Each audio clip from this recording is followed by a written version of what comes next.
पूर्वी मी लहान असताना गावाकडे वडीलधारी मंडळी म्हणायची की बी बुडवू नये माय, म्हणजे बी बुडवू नये.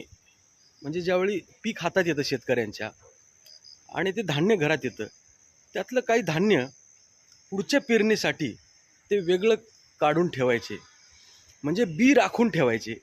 पुढच्या वेळी ज्यावेळी आपल्याला पेरणी करायला लागेल पुढच्या वर्षी, त्यावेळी आपल्याला बी कुणाकडे मागायला जायची गरज पडू नये. आता त्याचा अर्थ जास्त चांगला समजायला लागलेला आहे.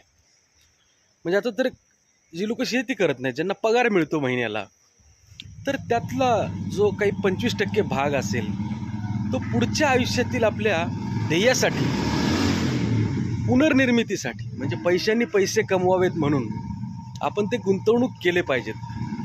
किती समर्पक अर्थ आहे. बी बुडवू नये कधी,